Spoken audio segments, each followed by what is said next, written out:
ఒకప్పుడు ఒక చిన్న నీటిబొట్టు మేఘం లోపలే జీవించేది. ఆమె చాలా ఆనందంగా ఉండేది.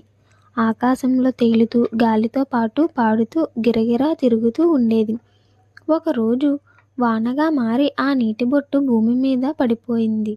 ఆమె కొత్త ప్రపంచాన్ని చూసి ఆశ్చర్యపోయింది. పూలు, చెట్లు, చీమలు, పక్షులు అందరినీ చూసి ఆనందించింది.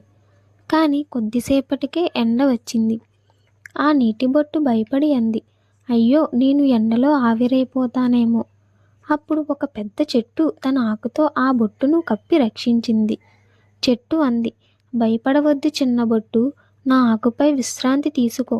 నీ వల్లే నేను బతికిపోతున్నాను. నీ తేమ నాకు జీవం ఇస్తుంది. నీటి బొట్టు ఆశ్చర్యపడి అంది, నేను చిన్నదాన్నే కదా, నేను నీకు ఏం చేయగలను? చెట్టు నవ్వుతూ అంది, చిన్న బొట్టు అయినా నీ తాకుడు నాకు పెద్ద జీవం ఇస్తుంది. జీవితంలో ఎవరూ చిన్నవారు కాదు. కొద్దిసేపటికే గాలి వీచి నీటిబొట్టు మళ్ళీ ఆకాశం వైపు ఎగిరిపోయింది. కానీ వెళ్లే ముందు చెట్టుతో చెప్పింది, నీడ ఇచ్చినందుకు ధన్యవాదాలు. నేను మళ్ళీ వస్తాను వానగా. నీతి: మనలో ఎవరూ చిన్నవారు కాదు.